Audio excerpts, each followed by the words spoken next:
मानते हैं कि ज्योति मौर्य को उससे प्यार हो गया, इनका भी तो दिल है, इनका भी तो फीलिंग्स है। वो तो तलाक देने के लिए कह रही हैं, दे दीजिए, भरपाई ये करेंगी जितना पैसा इनको देना होगा। और कह रहे हैं कि एसडीएम पद से हटा दिया जाएगा। एसडीएम का तरबा चाट के थोड़ी बनी है, अपनी बढ़ाई के दम पे बनी है एसडीएम भाई।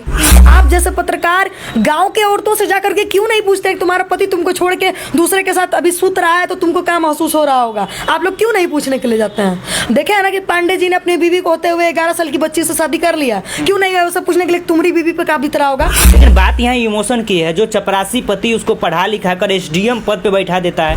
लड़कियां तब तक आपके पास है जब तक उसको आपसे बेहतर नहीं मिल जाए। आप में अगर इतना ही प्यार है, प्यार में कुर्बानी चाहिए होता है।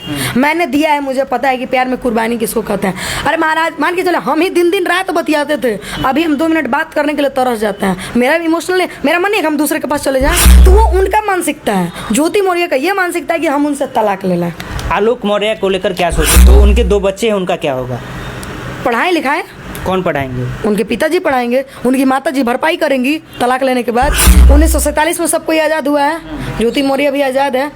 ज्योति मौर्य को हो सकता है उनके साथ रहने का मन ना हो। क्या आज़ाद है तो समाज में किसी भी तरह के मैसेज भेज देगा? इस चीज के लिए भी प्रशासन बना है, कोर्ट बना है, धाराएं एक्ट बनी हुई है, इसके लिए लग सकता है। आपको बाल बच्चे होने के बावजूद ये काम नहीं करना चाहिए। लेकिन एक चीज जान लीजिए, अगर आपको किसी से प्यार होगा ना तो आप अपनी बीवी का शक्ल देख के, अपने बच्चे का शक्ल देख के, अपने माँ बाप का शक्ल देख के नहीं कुछ कर पाएंगे। लेकिन जिस औरत को किसी से प्यार हो जाए ना, वो आपके नजर के सामने उसको घर लेकर के चली जाएगी, आप कुछ नहीं कर पाएंगे। और मुद्दा है एसडीएम ज्योति मौर्य और आलोक मौर्य में खूब इस समय कंट्रोवर्सी चल रहा है। क्या कोई चपरासी जो सफाई कर्मचारी है वो अपने बीवी को पढ़ा लिखा कर एसडीएम बनाता है और उसको छोड़ देता है, ये कहाँ तक सही है? नहीं, ये सही नहीं है, मैं मानती हूँ। ये कहाँ तक सही है कि किसी की बीवी घर में मतलब रोते रहते, गिड़गिड़ाते रहे और उसका पति बाहर में दूसरे के साथ रंगरलियाँ मनाते रहे? ये कहाँ तक सही है? ये सही है क्या आपके नज़र से? मान लिया जाए आपका शादी हुआ, ठीक, आपकी बीवी एक घर में और आप बाहर में अगर काम करने के लिए रहते हैं, तो यहाँ दूसरे शादी करके आप घर बसा रहे हैं। जब आप सक्सेसफुल हो गए, ये गलत है या नहीं है? ये गलत है, बिल्कुल गलत है। तो जब 1947 में सबको आज़ाद हुआ है, हम आपके ही मुँह से जवाब ले लेंगे। 1947 में सबको आज़ाद हुआ है, ज्योति मौर्य भी आज़ाद है। ज्योति मौर्य को हो सकता है उनके साथ रहने का मन ना हो। क्या आज़ाद है तो समाज में किसी भी तरह के मैसेज भेज देगा वो लोग? नहीं, ये मुद्दा उन लोगों के घर का है और वो लोग जान करके इस मैटर को यहाँ तक सोशल मीडिया तक लेके आए। वो इस चीज़ के लिए भी प्रशासन बना है, कोर्ट बना है, धाराएं एक्ट बनी हुई है, इसके लिए लग सकता है। और कह रहे हैं कि एसडीएम पद से हटा दिया जाएगा। एसडीएम का तरबा चाट के थोड़ी बनी है, अपनी बढ़ाई के दम पे बनी है एसडीएम भाई। एसडीएम अपने दम पे बनी है।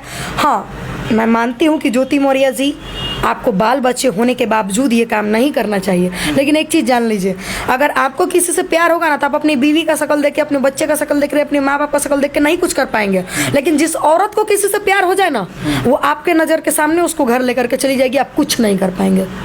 समझे? तो कहीं ना कहीं इसमें उन लोगों का घर का पर्सनली मैटर है और मैं इन लोगों के बारे में कुछ बोलना नहीं चाहूँगी, क्योंकि जब ऐसा होता है तो आप जैसे पत्रकार गाँव के औरतों से जाकर के क्यों नहीं पूछते कि तुम्हारा पति तुमको छोड़ के दूसरे के साथ अभी सूत रहा है तो तुमको क्या महसूस हो रहा होगा? आप लोग क्यों नहीं पूछने के लिए जाते हैं? देखे है ना कि पांडे जी ने अपनी बीवी को होते हुए 11 साल की बच्ची से शादी कर लिया, क्यों नहीं गए उसे पूछने के लिए तुम्हारी बीवी पे क्या बीत रहा होगा? कभी पूछने गए?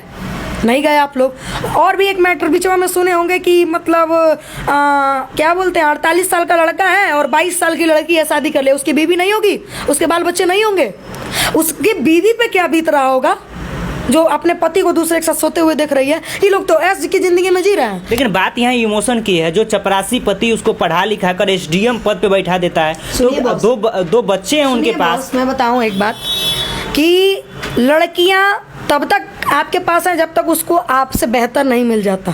लड़कियां हमेशा आपसे बेहतर की तलाश में वो रहती हैं, ठीक है? मानते हैं कि ज्योति मौर्य को उससे प्यार हो गया, इनका भी तो दिल है, इनका भी तो फीलिंग्स है। वो तो तलाक देने के लिए कह रही हैं, दे दीजिए, भरपाई ये करेंगी जितना पैसा इनको देना होगा, करेंगे। आप में अगर इतना ही प्यार है, प्यार में कुर्बानी चाहिए होता है। मैंने दिया है, मुझे पता है कि प्यार में कुर्बानी किसको कहते हैं। अरे महाराज, मान के चलो हम ही दिन दिन रात बतियाते थे, अभी हम 2 मिनट बात करने के लिए तरस जाते हैं। मेरा इमोशनल है, मेरा मन है कि हम दूसरे के पास चले जाएं, हम नहीं जा सकते। क्यों पता है? क्योंकि किसी एक का बन के रहना चाहिए लाइफ में। ये मेरा अपना मैटर है। लड़के लोगों का है 5 गो से बतियाना, ठीक है? तो वो उनका मानसिकता है। ज्योति मौर्य का ये मानसिकता है कि हम उनसे तलाक ले लें। आलोक मौर्य को लेकर क्या सोचते हैं? क्या उनकी जो रोना गिड़गिड़ाना तमाम तरीके की बातें कह रहे हैं कि मैं इतना मेहनत करके पढ़ाया, मतलब कई सारा मुद्दे आ रहा है। उनके घर का मैटर है बॉस, मैं ज़्यादा कुछ नहीं कहना चाहिए, वो अपने घर का मैटर है। पति पत्नी के बीच में किसी को नहीं आना चाहिए।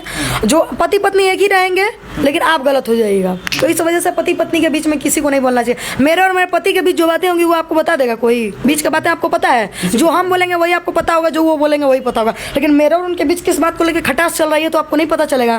तो सिंपल सी बात है, उन लोगों का पर्सनली अपना कोई मैटर है, मैं इस पर कुछ नहीं बोलना चाहूँगी। तो उनके 2 बच्चे हैं, उनका क्या होगा? पढ़ाएं लिखाएं। कौन पढ़ाएंगे? उनके पिताजी पढ़ाएंगे, उनकी माताजी भरपाई करेंगी तलाक लेने के बाद। सिंपल सी बात है, उनकी माताजी भरपाई करेंगी। पैदा की है वो तो उनको दर्द नहीं होगा कि मेरा औलाद है। तारा लागा वही गरिया भी जान दिया तू। चलिए मैम, जाते जाते दर्शकों को क्या क्या कहना चाहेंगे आप? कुछ नहीं, सबको नमस्ते प्रणाम है। ऐसा से भोजपुरी में बात करने वालों को बाइकआउट कीजिए। हमरा के रहुआ लोग सुधार देनी है, लेकिन एक कुल के क्या सुधारी, रहुआ लोग ने सुधारा। अब सही बात है। हम तो बहुत सुधर गए, आपको नहीं लग रहा है? एकदम सुधर गए, पहले से बहुत अलग लग रहे हैं आप। चलिए तनया जी, बहुत बहुत शुक्रिया इतना समय देने के लिए।